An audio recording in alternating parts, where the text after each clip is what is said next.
Guys, what's going on? We've got G-Rebel with us here right now. Yo, it's G-Rebel. Yeah, in the green room of Half Naked Almost Famous. In Melbourne. I'm in Melbourne again. Yeah, welcome Shit's back. Crazy. Thank you. So, the question that's on everybody's mind, something that everyone's wondering, when are you moving to Melbourne? You know what? You have all been asking me this. I'm not moving to Melbourne, You're motherfucker. not moving to Listen, Melbourne. no hate on Melbourne, but I'm a Sydney girl. I'm a West Sydney Syd, born and raised. I'd rather stay in West Sydney. Yeah, there's a lot of... people are very attached to where they grow up in hip-hop, right? Yeah. Why do you think that is? Like, or at least for you, like, why is that? Why are you, like, loyal to Sydney? You know what? That's a really good question, Lewis, and my head isn't fucking working today. Yeah. I don't know. Like, there's something about the West. I've moved out of Western Sydney. Yeah. I've lived, like, all over Sydney, and I always end up back in the West. Like, I just love it. I love the culture. We get a bad reputation. It's really not the way people think it is. Like, you're not going to get shivved walking down the street in Western Sydney. So anyone from Melbourne that's thinking of visiting Sydney, don't be scared of Mount Druitt. It's fine. But also, there's better places to go. I mean, you might disagree. Look, there probably is, because I don't know how much tourist shit there's going to be to do in Mount Druitt. Like, you can go to the Westfield. Yeah. But it's home. Like, you know what I mean? It's home. I feel comfortable there. There's a lot of... I also love the Sydney scene. This is controversial, because a lot of people do not love the Sydney scene, but I do. I don't hate it. I don't have any personal issues with it, but I just don't see it being as vibrant and active as what it is here in Melbourne. You know what? I completely get why you think that after coming to Melbourne and seeing the way that you guys are such a tight-knit community. Yeah. I feel like the reason it looks like Sydney isn't like that is because we are a much bigger community. Right. But in that, there are smaller communities. There's a lot of cliques and stuff. Yeah, there's a lot of cliques. And the cliques function very much the way that you guys function here. Okay, in that tight-knit, like, little society. It just happens that we've got so much going on. We definitely have more of a gutter scene in Sydney, but there is also... I feel like I'm holding this so close to my mouth. There is also, like... There's a really beautiful part of the Sydney scene, and the support that is given and the opportunities is beautiful. Like, we know, have been through quite a fair amount in this scene. Yeah. Caused a lot of controversy with a lot of that stuff. Yeah. And, like, 99% of people within the scene have supported me and have had my back and shown me that they care about my well-being and they care about my music. And I see that given out to a lot of other artists. For anyone that doesn't know, do you want to fill people in on any of the controversy? You don't have to. I'm more than happy to. But do you want this on your podcast? Look, I'm going to say what I think, and you are more than entitled to say whatever you want on this podcast. Yo, all right. Shout out Lewis for real. Shout out Discover Hip Hop. All right. So as we know, well, we may not know, the first controversy was the Husky shit. Hold on. When you say we. It's not we. It's we as in unanimous. As we, anyone who follows my Instagram. I did have a bit of a run-in with good old Husky 201 cunt. Long story short, anyone who is part of the scene and has been in this scene for time knows what Husky does to women. I was asked to, his manager asked me to collaborate with him. I said no. I was pressed for an answer as to why not. And I said, because he does this to women. Sexual assault, physical assault. And then he started messaging me, saying he was going to bash me, saying, like, I'm going to get people to bash you. I'm going to stomp on your fucking head if I see you. And then my father passed 3 months ago. Or closer to 4 months now, but this was like 3 weeks after my father died. He posted photos of my dad that I had posted on my Instagram, on his Instagram, and said, fuck this cunt, I hope he rots in hell. And I was like, yo, first of all, that's crazy, because you're speaking ill of the dead now. He also said my dad looks like a rapist, and I was like, oh, deflecting a little bit, are we, Husky? Because my dad's not that, but you are. But then also, to me, it was like, first of all, that's just fucking crazy. Like, that's gronk shit to speak of anybody's passed away parent. But for me, I kind of just went, you have nothing else to say. Yeah. Like, you can't, like, I've given you hard facts of, like, these are the people, or not the people, because I'm not going to obviously put the girls in danger, but many people have come forward. Like, you have a reputation. You've been charged with DV, and he's just kind of going, oh, well, I hope your dad rots in hell. And I'm like, well, I was right. Like, I kind of just, and then he, just said he was going to bash me. He got, like, Ribby247 fucking sending voice messages saying, like, I'm going to break that fat slut's spine when I see her in Brisbane. They're all threatening me, all just calling me fat. And I was just like, well, okay, I'd rather be fat than a woman abuser. Is the crazy part. It seems so hectic. It was so hectic. And I just went, and it was like, and then, because I've got all these people inboxing me going, hey, is this your father? Like, is this photo of your father that I've just seen on Husky's page? I was like, all right. I don't take shit to the internet first. People probably think I love drama. I do not like airing my shit on social media. Yeah. But if someone takes it to the internet first, I will take it to the internet. Like, if you're going to tell half a story online, I'm going to tell the other half. Yeah. You're not going to run my name through the mud and me just go, oh, that was unfortunate. Like, so if you're going to go post photos of my dad with no context and me having people going, how did Husky know your dad? He didn't. I'm going to jump on and say, actually, Husky's butthurt because I called him out for this. Yeah. And that caused a whole lot of fucking drama. I had like 1,000 and something messages over 2 days about it. But I didn't realise that's how it went down. That's how it went down, man. Yeah. That's crazy. I know, because it looked like I just went and like, just was like, I'm going to speak on Husky. Nah. Yeah. I had like over 15 messages of people being like, hey, so sorry to be the one to tell you this, but I think this is your dad. Wow. On Husky's page, where he's telling him to rot in hell. And I was like, crazy. Yeah. That's not happening. Like, I'm going to tell the full story. Yeah. It's so disappointing when, and I'm not talking on specifically Husky because I don't have any personal interactions with him, but there has been other people in the scene that are, I guess, fairly well known and doing pretty well with their music, which I won't name, I'll tell you about. And I've seen screenshots of like messages that have with these people, and they're just fucking cunts.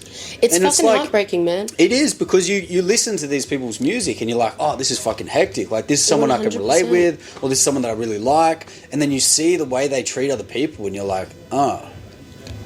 It's fucking heartbreaking. And that's, one thing that really got me about Husky was like, when I was homeless, I was pumping, maybe it's me. Yeah, right. I was pumping, like, when he's like, cunts want to front like they're hard. When I was young, I had nothing, I'd sleep in a park. And I was like, oh, if he can make it out, maybe I can. And then I work out, well, one, he's still in addiction. But two, he's got no respect for anyone. And it's like that whole thing of separating the man from the music, or the artist from the music, is something that I don't really agree with, because it's like, I guess when I was younger and I was just listening to like American rappers, and then I'd find out they've done this and they've done that, I was kind of able to do it because I was so detached from these people. But within this scene, like, how do you possibly separate the man from the music when you know the man he's well? Just over there.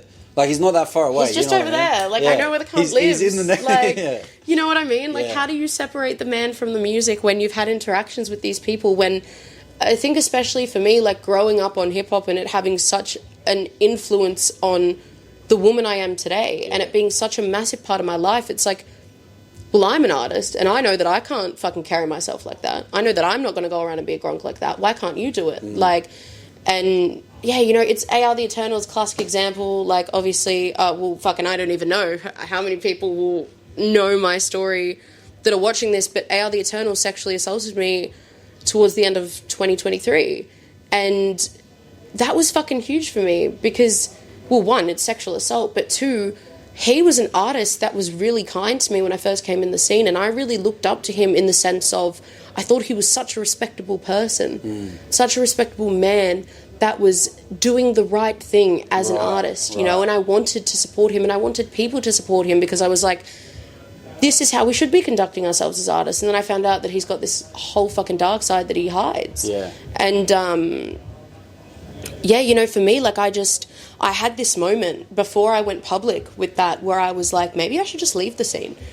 Because everybody's just okay with this. But then I realized that it wasn't that people were just okay with it, it's that no one was speaking up. Yeah, yeah. And that's one reason that I don't care how many threats I get. I don't care if I do get bashed. I don't care what repercussions or consequences come from me speaking up.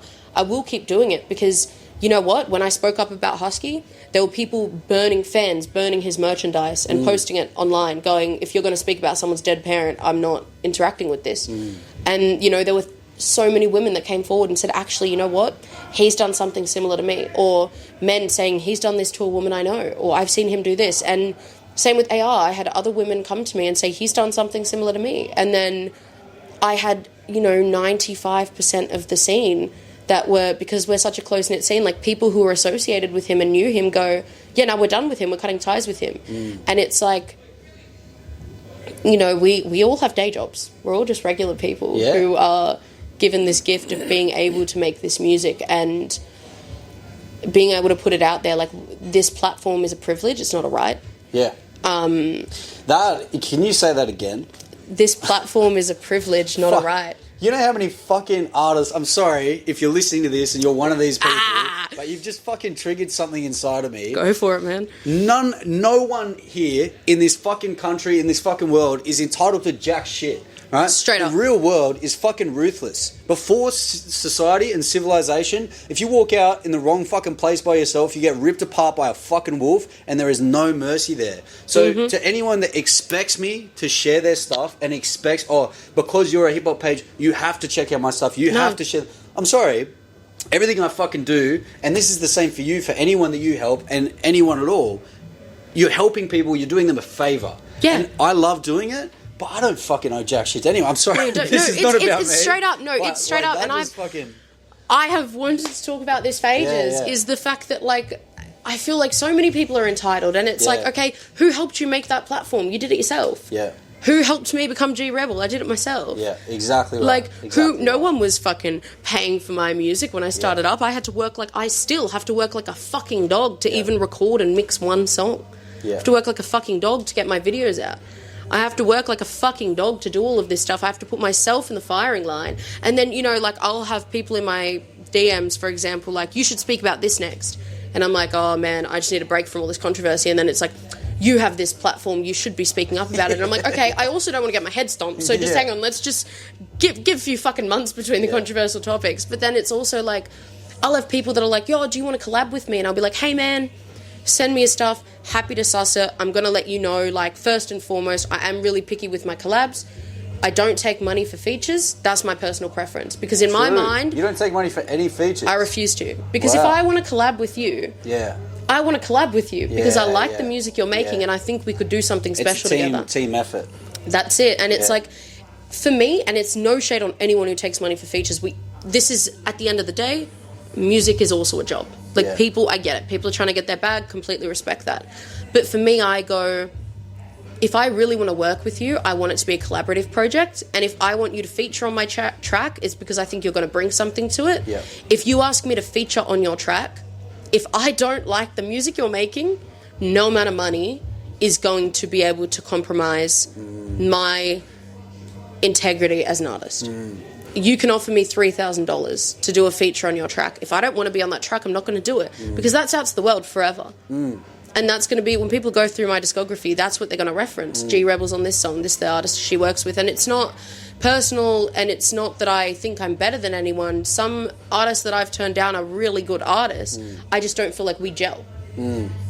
It's nothing personal, but I've had people like go off at me when I've said that and been like, you've got a bad attitude, you should be willing to work with anyone who wants to work with you because they're good people. And I'm like, this isn't about being a good person. I like to think I'm a great person, but that's not going to get me fucking an ANZ packed out stadium tour. You know what I mean? Like, this 100%. Is business. You got to make good music. I in touch with these guys. I won't name them because I don't want anyone to get upset or whatever, but there's a couple guys I know from up north in Australia, and both really good rappers, both really good friends, very different in their style, and they shouldn't be on a track together. I heard a track that they did together, and it was fucking great when the first guy jumped on, and the second guy, it just didn't make any sense. And like, they're friends, so they're doing it right. But no, he shouldn't have been on that song. That second guy shouldn't have been on that song. I don't know who you're referencing, but I know what you're I'm referencing. expecting you to be like, example, my best mate, Haunts, that guy's like a fucking... Shout out Haunts. Shout out Haunts for real. That cunt's like a fucking brother to me. Shout out Young Blonde. We'll get into that later. Sorry, man. what were you saying? Oh man, shout out Horns, bro. Shout out Horns. Shout out Horns, bro. The thing is with Horns is like, look, me and Horns have known each other since before we had stage names. Yeah, right. Yeah, like, I think I was always Rebel from high school, but he had a different rap name before Horns. Like, we've known each other since we were doing shitty iPhone ciphers in abandoned buildings. We don't have any tracks out together. True, and that's not because we won't work together. We have a fuck ton of unreleased music together. We have nothing out together because as of right now, what I'm releasing and what he's releasing, they don't go together. Very different. The unreleased shit we have is ridiculous. Like, we will eventually release it. But it's just for what he's putting out now and what I'm putting out now, it just wouldn't make sense. Yeah. And it's like, he's my best mate. Like, I'll fucking kill and die for that cunt. But it just doesn't make sense right now. Yeah.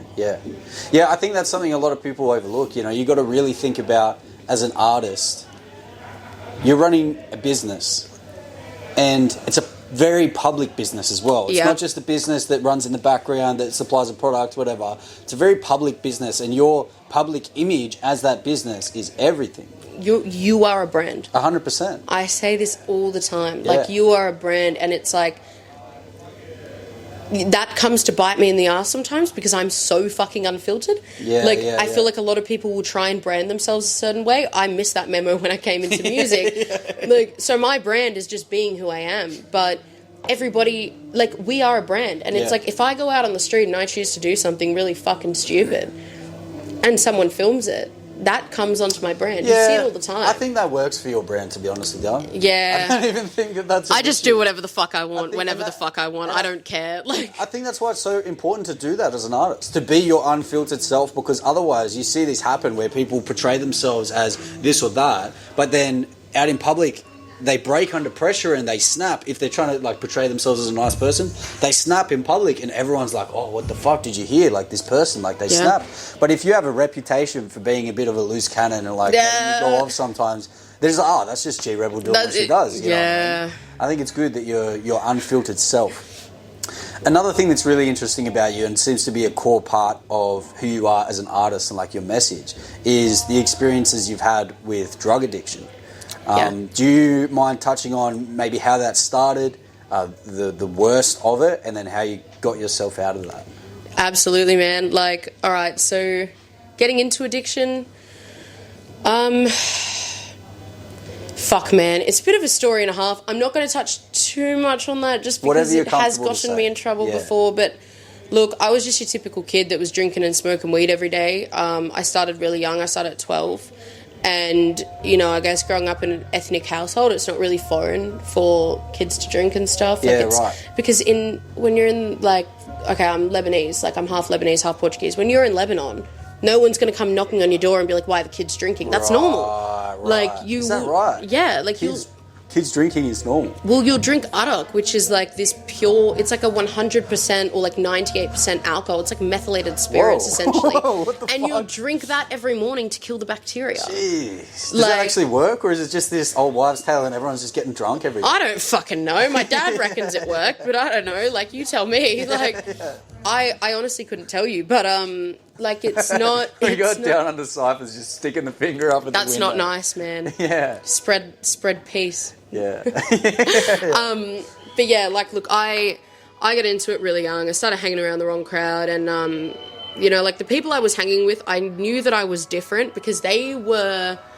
smoking weed every day, but they might take like some pills on the weekend. Right. And I'm fucking snorting speed every day and lying to them about it. At 12? Like, nah, that was probably at like 14. I was going to say. Like, no.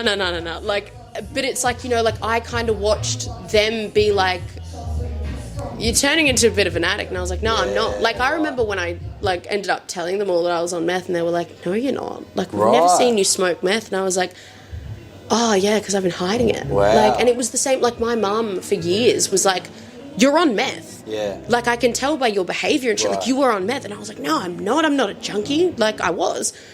But it's like, it's the fact that I knew what I was doing was shameful and wrong. And I still couldn't admit to it. Yeah. And, like, I chose to hide it. Shame is a big thing in addiction. It's a massive factor. Yeah, well, I just, like, I became really, really violent. I was, like, on the streets. I was like either sleeping in a park or like sleeping on someone's couch or sleeping in like an abandoned place that I'd break into. And I just lost everything. Like I lost everything really, really quickly. And, you know, like by probably like 15, I was in like full-blown addiction. Like everyone had given up on me except my mum, God bless her. But like, I was fully fucking gone. I got expelled because I was really violent. I was getting bullied at school. And that's the other thing as well, is that, you know, like, I copped a lot of abuse from the system, like a lot of abuse from police, a lot of physical abuse, a lot of sexual abuse, because I'm a 15-year-old kid and they're making me strip down. Right. Like, and that's what, if you guys hear my Down Under cypher, that's what that track was about. Yeah, there was some fucking hard bars in that, man. Yeah, I didn't hold back. That was crazy. Like, if you want to hear what she thinks about the KKK, make sure you tune in about the cops. Well, the KKK. Watch it to find out. Cops, as YG says. Cops, yeah.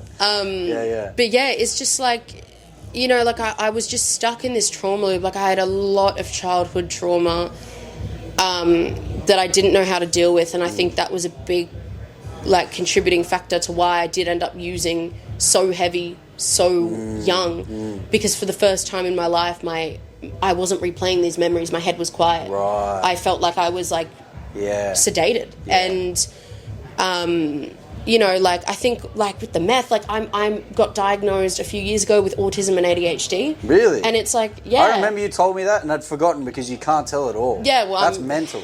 Fucking well, girls are good at masking, right? Yeah. But it's like, of course a fucking stimulant was what I wanted. Because it was like medication. Like, and I'm not saying please don't go and smoke meth if you have autism or ADHD. But it was like, everything that I was doing, I was running away from my reality. Like, I couldn't deal with the reality that I was faced. There was so many problems that were undiagnosed, and there was so much trauma that I couldn't deal with. And the harder I used, the more the trauma repeated. Like, it's so easy to be assaulted when you're constantly off your head. It's so, like, you make so many mistakes and you do so many things you didn't think you would do, and then you have to live with those things, and then you use harder, and then you've got, like, the police brutality, like the sexual, the physical assault, and then that becomes a trauma loop. And then the more I became a junkie, the more I got called a junkie at school, and then the more violent I would get. And, like, you know, I think I'm going to ramble, but, like, what I was getting to was no one fucking stepped in. The cops didn't step in and go, why is this teenager on a fucking hard drug? Like, why is this kid sleeping in the park? The cops, the fucking, like, my school didn't step in and go, why is she covered in bruises? Why is she so violent? We are back after a short intermission. Like, no one stepped in. Like, it was always like, oh, you're going to be suspended, or you're going to get an after-school detention for, like, why did you threaten this boy? Why did you hit this boy? And it was like, oh, well, he said this to me. Like, he called me a junkie, or, like, he told me to kill myself, or he told me that if, like, I cut my wrists upways instead of sideways, then I'd fucking die and it would be better for everyone. And then it was like, well, you can't be violent. Like, it was never, there was never like a, hey, what's going on? How can we help you? It was always just like punishment. And it just fueled me to be worse. It adds to it. Isn't this the craziest fucking thing, right? Like, it's insane. I had similar experiences at school in the sense where I felt like I was getting picked on, and then I fucking lashed out, and then I got in trouble for lashing out. You know what I mean? And it's like, what the fuck is the point in giving a shit about anything when no matter what you do, you just get told you're the one that's fucking up? But is that not the way that the fucking... I'm going to get real political here. Is this not the way that the school system just trains us to be fucking rats in a fucking, like, in one of those fucking running wheels for the Matrix world that we live in? Because what happens in real life? Police will pick on you if you're from a different race. They'll pick on you if you look different. They'll pick on you if you're from a different financial class, right? And then when you lash out, you're violent and you're threatening an officer and you're doing this and that. It's the same thing with the cost of living. I went to my local Woolies the other day. They've started fucking putting security tags on meat. Do you know how much that would cost them? The extra staff that it takes to do that, to pay for them. You know what they could just do? Lower the cost of fucking meat. But they won't do that. Like, this is what I'm saying, is like, it's an absolute fucking cycle, and they teach you that in school. You just don't step out of line. If you get mistreated, you get mistreated. There's nothing you can do about it. And, Like, I honestly, I don't regret anything I've ever done in my life because it's formed the person that I am today. Yeah.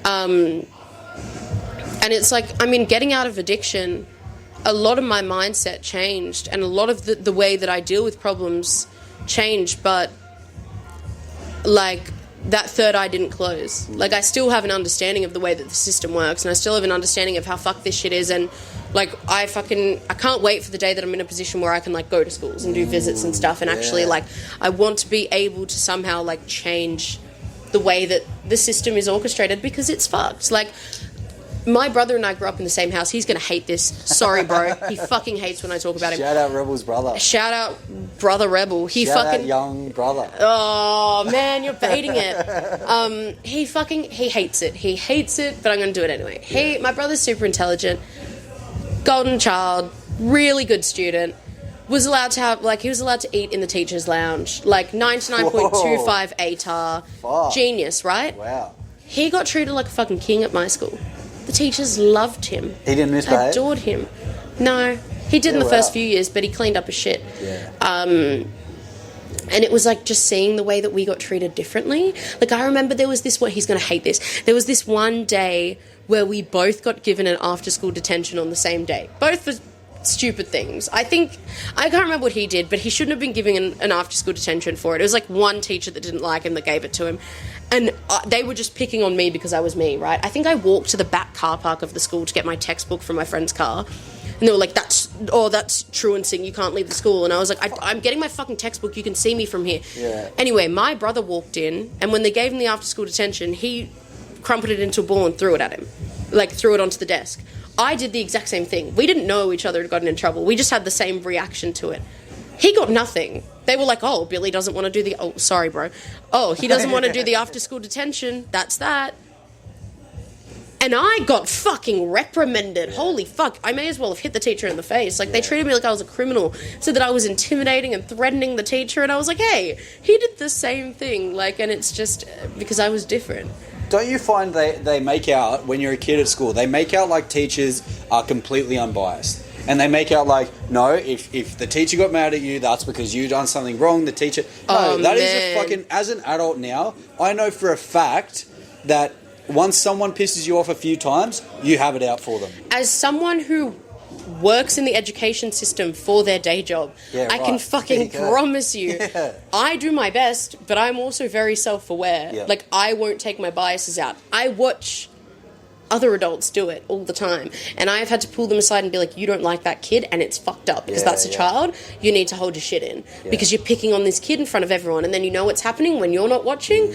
All the other kids are picking on that kid too. And that's exactly what happened. My school was 95% Asian.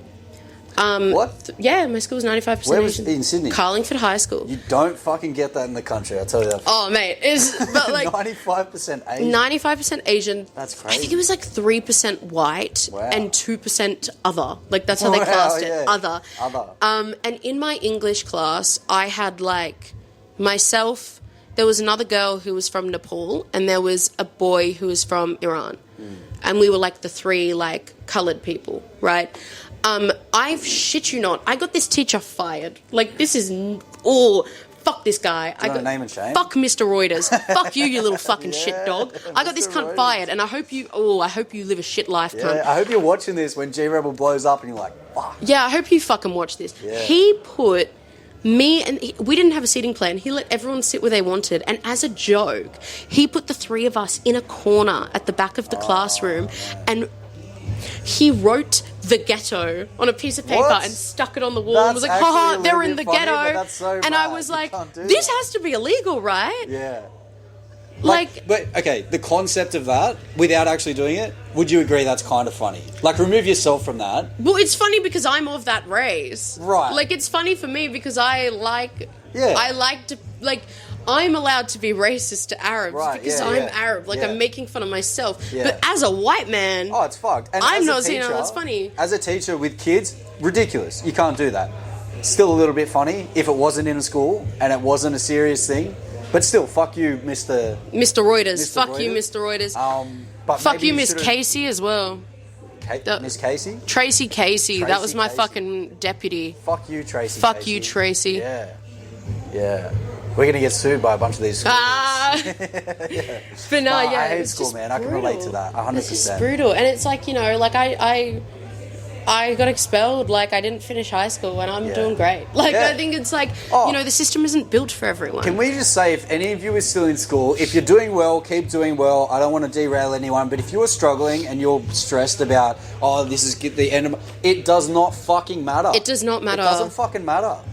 I've run companies. Yeah. Like, it doesn't matter at all. Like, I literally sit down with the Department of Education and, like, monitor documentation, like, educational standards. Like, that it has been my role for years, is to make sure that, like, a proper education is being delivered to students.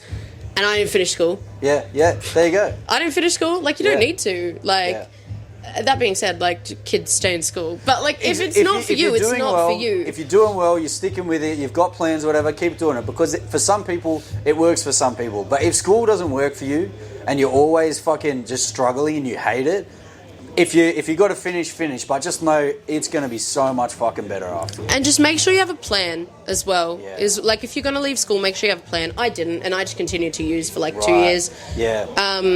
But I'm clean now, so that's the main thing, really. Is there any advice that you would give to a younger version of yourself, knowing the kind of mind frame that younger teenagers are in? Like, they're not going to listen to most shit, right? So is there anything that you would say to someone in that position with that in mind? When you think about getting clean, don't think of it as a permanent thing. Don't think I'm never going to be able to use drugs for the rest of my life. I'm never going to be able to drink for the rest of my life. Take it one day at a time and just be open to options. Like, I think about, like, I got clean at 17 and that's fucking amazing. But also I resisted that for a really long time. Like, if I had kind of just gone to Narcotics Anonymous a bit earlier, I probably would have got clean a bit earlier. Okay, yeah. I was just really resistant to the idea of change and the idea of help, and I think that it was that permanency that scared me, and as soon as I went in and kind of went, okay, well, all right, I'll just use tomorrow. I'll just stay clean for today and I'll just use tomorrow. That's when things started changing for me. Like, I think the idea of permanency is scary for everyone. Like, imagine if I told you have to drink for the rest of your life every single day. You'd be like, oh, that's like a really fucking permanent decision. Yeah. But it doesn't have to be like that, you know. Like, and sometimes I still take it day by day. Yeah. I just be like, if I'm having a really rough day, I'll be like, okay, I just won't have a drink today. Just won't have a drug today, and I'll see how I feel tomorrow. Yeah. It's like, I know realistically I'll wake up in a better mood tomorrow and I'm not going to do it, or I may wake up feeling shit tomorrow and have to use the same concept. But it's just about, like, your life is worth so much more than you think it is, and I promise you have way, way more going for you than you think you do. Like, that existential dread you feel as a teenager of, I've thrown away my whole life, you can always fix it. Oh, yeah. Fuck, man. 100%. 100%. If you're a teenager and you think you've thrown away your life, no fucking chance in the world. Once you get out of school, once you experience the world, you meet different people, you do what you want to do, and you find yourself and you figure out what you want to do, your life is going to completely change. 100%. Yeah. It's a hard stage in life, being a teenager, and even early 20s, I think. But it builds character and it turns you into who you are. 100%. You know? 100%. What has been the most valuable lesson that you've learned in your life so far that you've been able to apply to your life now? Honestly, you cannot control the environment that you're in. You can't control the people around you. The only thing you can control is yourself and your actions. And I think I just spent so long trying to alter everything else in my life except for myself and my behavior. And it's like, it can just be applied to everything. Like, okay, if you're in a really shitty job and everyone's being a cunt to you there, and it's like, oh, well, I can't change that. No, you're right, you can't change the way people are acting, but you can find a new job. Yep. Like, no one's going to do that for you. Exactly. You have to do it yourself. Like, there's no use in trying to change someone else. And this can be applied to relationships, friendships, environments that you're in. Like, the only thing you can change is the way you choose to deal with something. And that's going to come down to, like, the energy you give out is going to have a big impact on your spiritual health. And I'm not talking about like religion. I'm not talking about anything to do with that. I'm talking about like your own spiritual health and the way that you conduct yourself. Like the energy you give out does actually impact you a lot more than you realize. Absolutely. 100%. It's kind of the concept of manifestation. 100%. You know? That shit works. Yeah. 100%. Your actions, the way you see the world, the way you choose to see and react to the world literally creates your reality. What has been the highlight of your life since sobriety? The highlight of my life? Yeah. Oh, I mean, look, there's definitely a lot. I don't think I could pin it down to just one, but I think the biggest and most important moments to me was, one, being able to become G-Rebel again, because I used to make music when I was a teenager, but it was not good, man. It was crack rap. It was real bad. Yeah. Just rapping about drugs and violence and shit. But being able to step back into G-Rebel and really finding my feet, and for the first time in my entire life feeling like I am the person that I am.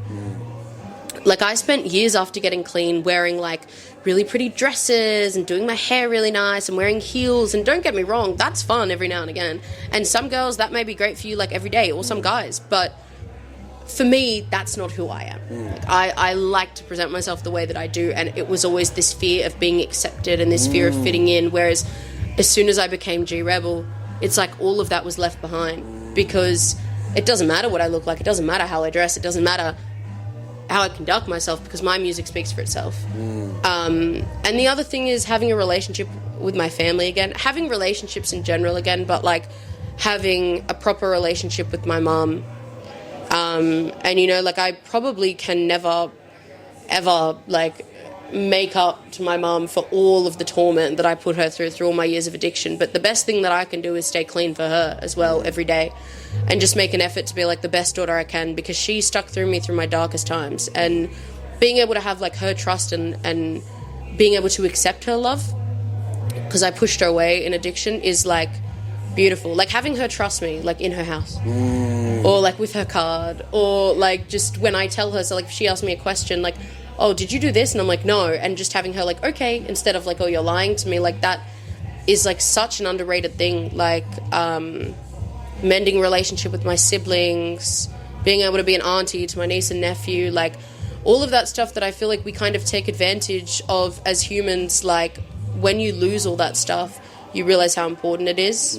And being able to spend like, you know, a bit more time with my dad before he passed, because I definitely pushed him away in addiction, and we had a really good 6 months after I got clean that he wasn't drinking either, because he was a bit of a drinker. We had like 6 months clean and sober together, and then he had an aneurysm, and he was like really brain damaged after that. But just having those like 6 months where I got to really get to know him for like the man he is, away from decisions that he made when he was drinking, and away from decisions I made when I was using, you know, because we just weren't able to communicate or see each other for who we were, and being able to really have him see me for who I was and me see him for who he is, like for those 6 months, that is like one of the greatest gifts that I was given in this world. Yeah, that's awesome. I think it's interesting with addiction because it can really change your perception on your family or loved ones, right? Yeah. You can think that they're the enemy. You always do. Yeah. There's a saying in NA, Narcotics Anonymous, that goes, an addict that's happy with you is an addict that you're enabling. Yeah, and that's so fucking so true. good. It's so true, because anyone that I was still really happy with when I was using, it's because they were allowing me to use, or they were just enabling the behaviour. They were giving me money. They weren't really telling me that I needed to slow down. And everyone that I thought was a gronk and I was like, they're fucking against me, were the people that were like, hey man, maybe don't smoke meth. Like, maybe don't fucking do all of the fucking like illegal shit that you're doing. Like, look at everyone that you're hurting while you're doing it. And I thought it was all my mum's fault. Like, when I was using it was all my mum's fault, because she was trying to get me clean. But you know, no, that was me. What would you say to any guys or girls out there that are struggling with either their body image or the way that they portray themselves? Like, you were talking about how you're not this girly girl, and you were, you know, so if there's someone out there that doesn't fit that kind of what they're expected to be, what would you say to them to make them feel comfortable with who they are? Man, people are always going to have something to say. I promise you, people are always going to have something to say. I've been like 30 kilos lighter than I've been now, and then it was like, you're too skinny. Right. And then I've been like just like an average weight, and then it's been, you're not toned enough. And then I've like hit the gym, and then it's like, you look like the Hulk. And now it's just like, you're fat. Bring back the Hulk Rebel. That sounds crazy. Oh, fuck, man. I'll show you photos later. I used to be a fucking unit. Get Rebel on roids. Not again. But yeah, like people are always going to have something to say. You know, like if I step out in a dress, it's like, oh, like you look like there's just someone will always have something to say. Like if I dress really girly, most of the time it's like you look like a slut. And then if I dress like this, it's like you're trying to be a bloke. It does not matter what level of perfection you reach within society standards. Look at the biggest celebrities in the world. You look at like Kylie Jenner, who's meant to be like an absolute icon for this stuff. You've got people commenting that she's plastic. Right. Then you look at an artist like Rihanna, who's just like natural, and people are saying, oh, yeah, you're not thick enough. Like, people are always going to have something to say. You may as well cop the backlash and be confident in who you are and be doing happy. what you want. 100%. I guarantee you, like, I would probably receive maybe a little bit less hate if I was more of a typical chick. Yeah, maybe just like a little bit less. There would still be hate there, and I would also be miserable. Yeah. Because I wouldn't be acting true to myself. And it's just, fuck it, man. Like, we are on this earth for such a small amount of time. When you look at the big picture of it, we are so fucking insignificant in this world. There are billions of people. Yeah. And if you're going to spend your life worrying about what other people think and trying to fit a societal standard that is continuously changing, it's like a wild goose chase. It's completely unobtainable. You'll never reach that standard. So you may as well do whatever the fuck you want. 100%. And be happy. Like, that's why I say whatever the fuck I want to. Because I'm like, oh, if I don't say anything, people are still going to have something to say. So I may as well just do what I want. Yeah. 100%. That's beautiful. It. Power. All power to you. And once you have a relationship with yourself, you won't care. Yeah. Like, when I first started getting hate comments and stuff, and I was still like feeling out like who I wanted to be and everything, it would really hurt me. But now I'm just like, I send a screenshot to Haunts and I'm like, this, you know what? This was a good one. He actually got me, and that was fucking solid. Like, it's, you know what I mean? Like, it just stops affecting you, like, once you have that relationship with yourself. Exactly. Because it's like, well, why the fuck would your opinion matter to me when I love myself? Yeah. You know who you are. Yeah, I know who the fuck I am. I don't need someone else to confirm that to me. Someone that literally doesn't know you at all, has seen one video, and then all of a sudden decides, oh, you're this or you're that. Yeah, you know? Literally. And it's like, most of these people are hiding behind a screen on a fake account, they're on burner accounts, and they're chatting shit, and it could be fucking anyone. It could be someone that you know, it could be a random from a different country. Like, it just doesn't fucking matter, because if they really cared that much, and if they really felt that way with their chest, they'd say it to your fucking face. Yeah, 100%. It's been awesome. Thanks for coming on. G Rebel. Thanks for having me. On the way up. Is there anything else you want to put out to the world? Upcoming shows, albums, songs, fucking merch, Instagram, anything at all? My EP comes out next month on the 24th, May 24th. Fuck yeah. It's 7 tracks, 7 music videos. It's called Love Kills, and when you watch the 7 in a particular order, which I will be announcing soon, it literally makes like a whole mini horror movie. I'm so fucking keen for it, so stay tuned for that. And just be yourself. Yeah. Fuck 'em. Fuck 'em. Fuck 'em. Fuck 'em. And what were the teachers' names? Fuck Mr. Reuters. Fuck Miss Casey. Fuck Mr. Dogs. Reuters. Fuck Miss Casey. That's Much it. love. Peace. It was awesome. Fuck yeah. Thank you for coming on. Thanks for having me. No worries.